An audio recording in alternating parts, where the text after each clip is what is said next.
So where we go with the second part of this existential therapy. मैंने शुरू में आप सबको बताया था कि ये थेरेपी थोड़ी लेंदी है, इसीलिए हम इसको दो पार्ट में डिवाइड कर दिए।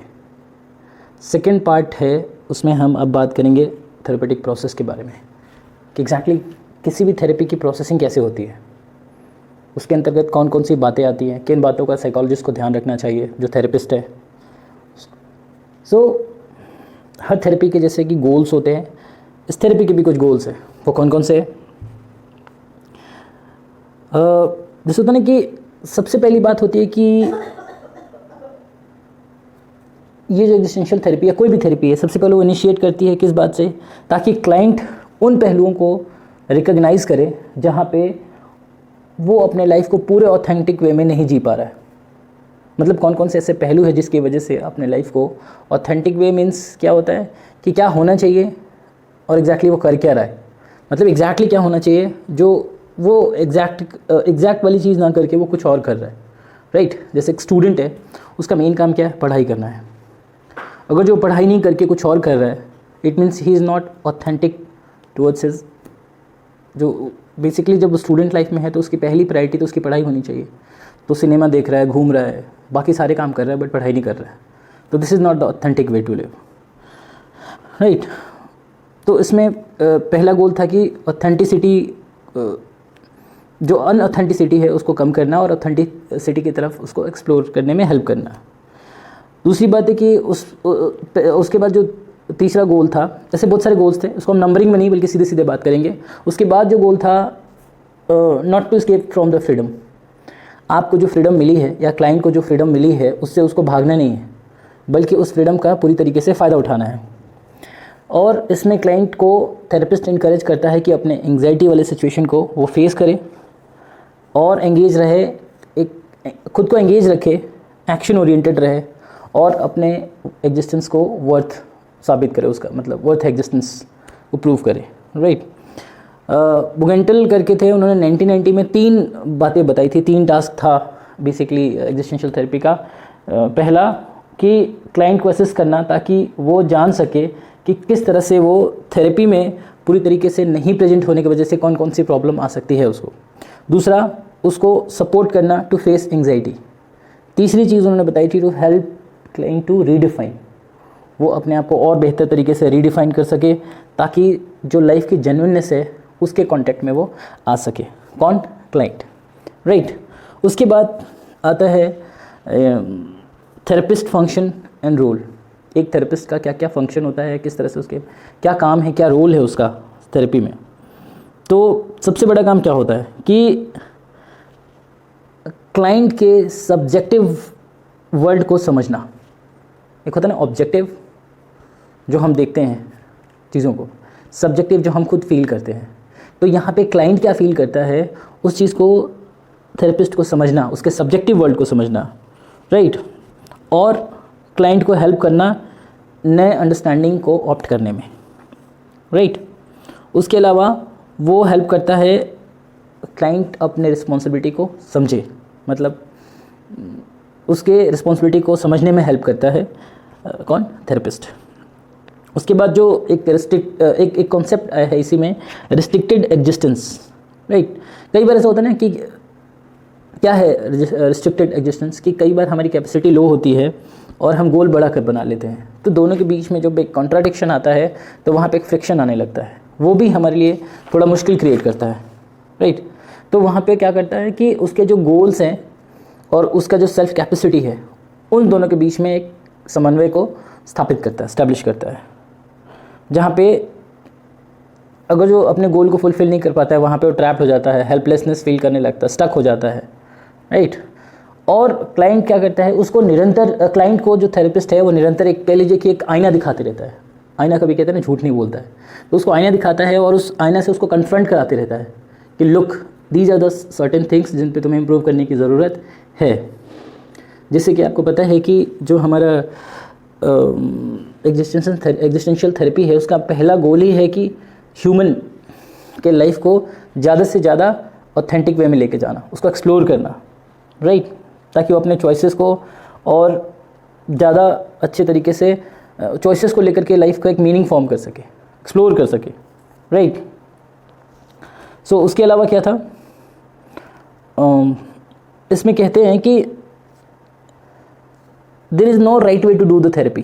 किसी तरीके का कोई एक सही तरीका नहीं है कि, क्योंकि हर थेरेपिस्ट के लिए अलग अलग अपने अपने एक तरीका होता है। आप जब करेंगे थेरेपी तो आप अगर जो 10 लोग हैं या 12 लोग हैं या 20 लोग हैं, वो अलग अलग उनका सेल्फ एक तरीका होगा। मतलब लाइक एग्जिस्टेंशियल कहती है कि there is no right way to do, जैसे बाकी थेरेपीज में है ना।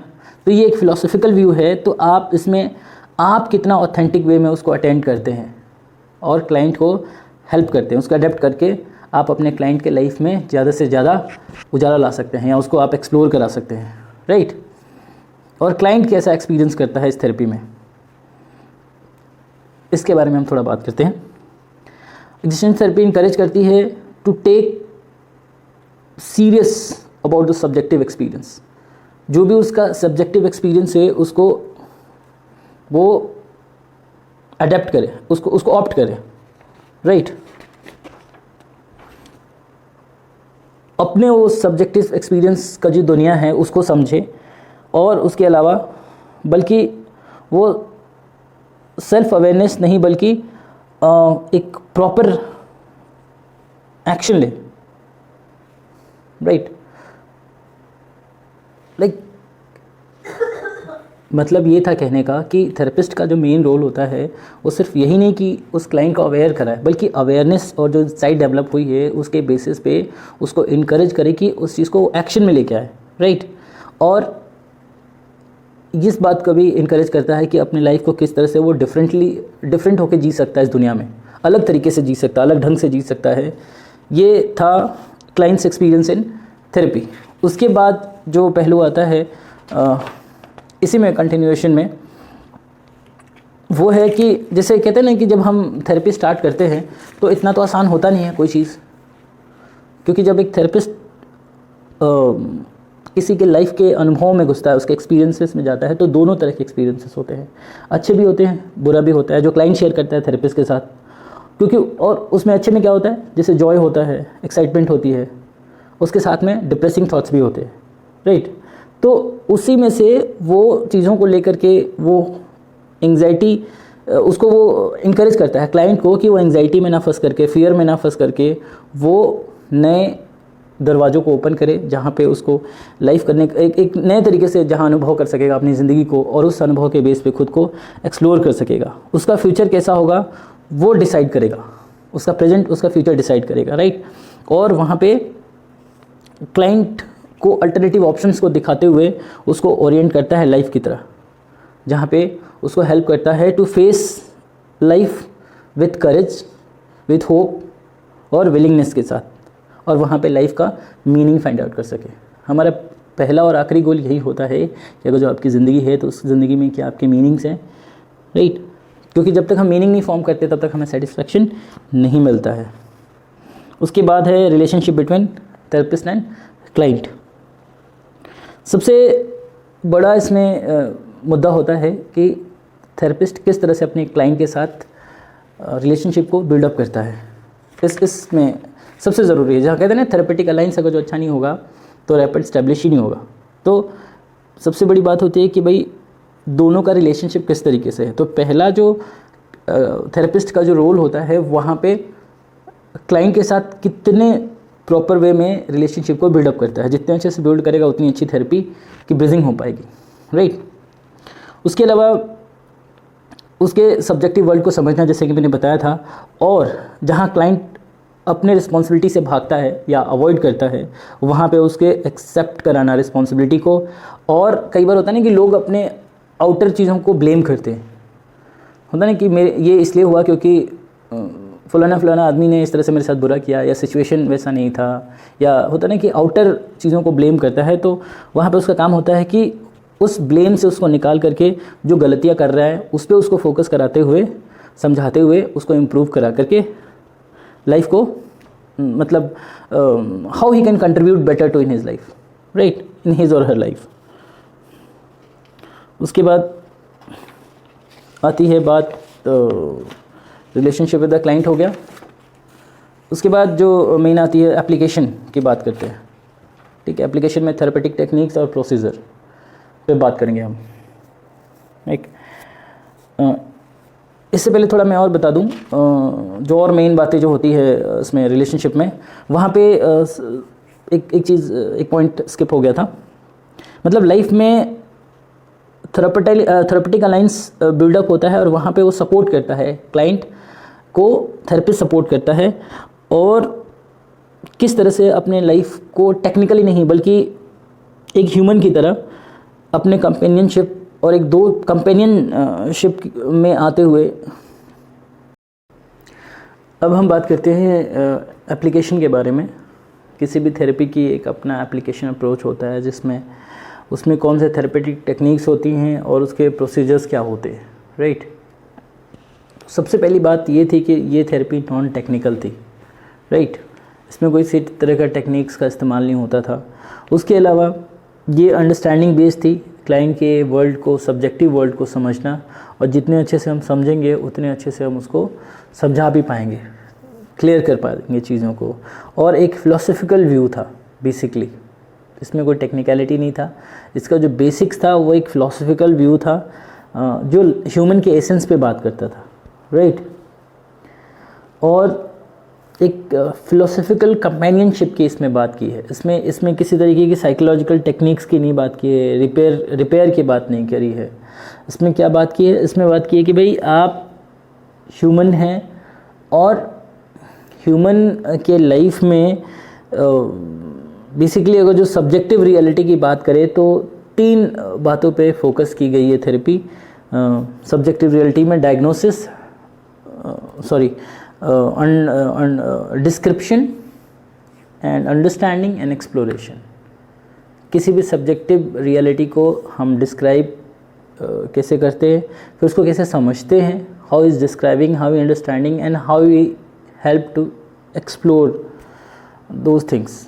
इसमें 3 बातों को अवॉइडेंस की गई जो आम थेरेपीज़ में होती हैं। इसमें अवॉइड किया है क्या क्या, diagnosis, treatment and prognosis, right.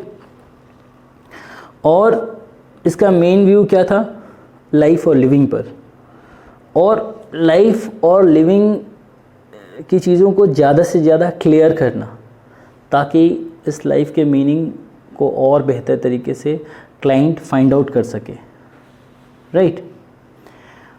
और एक ख़ास बात इसमें, सबसे अच्छी बात ये है कि कहते हैं ना, इसमें एक बहुत अच्छी सी लाइन है कि when the deepest self of the therapist meet the deepest part of the client, तो वहाँ पे थेरेपी अपने बेस्ट पे होती है।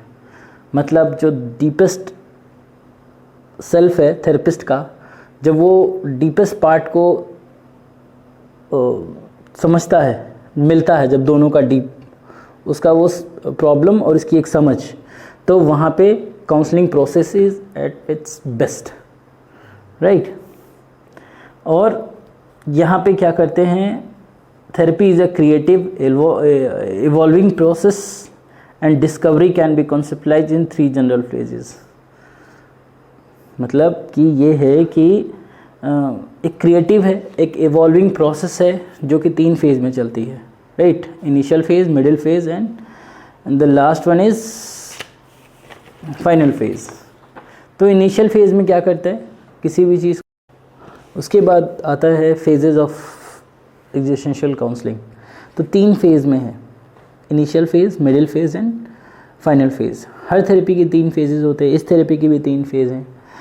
सबसे पहले क्या होता है इसमें कि जो भी क्लाइंट है उसके किस तरह के अजम्पशंस है दुनिया को लेकर के, उसको आइडेंटिफाई करना, और उसके अलावा जो उसका बिलीफ सिस्टम है, उसका जो उसका वैल्यू है, उसको समझना, राइट। और वहाँ जो थेरेपिस्ट है वो खुल के उसको बोलने देता है, एक्सप्लोर करने देता है, ताकि बेहतर तरीके से उसकी प्रॉब्लम्स को वो आइडेंटिफाई कर सके, समझ सके, राइट। और किस तरह से उस एक्शन को भी समझने की कोशिश करता है, जहाँ पे क्लाइंट हर बात के लिए अपने एक्सटर्नल या आउटर चीज़ों को वो रिस्पॉन्सिबल मानता है। जितना बेहतर सुनेगा उतना बेहतर समझेगा। जब वो इस बात को समझ लेता है तो सेकेंड फेज़ में क्या होता है, एक्सप्लोर करने का मौका देते हैं, सेल्फ एक्सप्लोरेशन को प्रोसेस में लाते हैं। वहाँ इनसाइट बिल्डिंग होती है, मतलब इनसाइट बिल्ड करता है थेरेपिस्ट, और रिस्ट्रक्चरिंग करता है उसके वैल्यूज़ को, ठीक, उसके बिलीफ सिस्टम को। रिस्ट्रक्चर मतलब कि उसको असिमिलेट करवाता है, जैसे ना कि कोई चीज़ हमने देखा सुना, उसको असिमिलेट किया, एंड द फाइनल फेज़ में क्या, उसको एग्जीक्यूट करना। और वैसे ही फाइनल फेज़ में थेरेपिस्ट उसको सिखाता है कि किस तरह से जो चीज़ें उसने सीखी है उसको कैसे एक्शन में लेके आना है, राइट। और उसके जो स्ट्रेंथ है उसको डिस्कवर करते हुए अपने लाइफ को किस तरह से वो पर्पसफुल बना सकता है, राइट। तो ये थी एग्जिस्टेंशियल साइकोथेरेपी, यहाँ पे ख़त्म होती है। हम मिलेंगे नेक्स्ट क्लास में एक नए थेरेपी के साथ। तो फिर मिलते हैं अगली क्लास में with a new therapy. Till then take care, physical distancing हम बनाए रखें और लॉकडाउन में अपनी लर्निंग को बिल्कुल मत रोकें। So that's all for today, see you in the next video. Thank you so much, bye.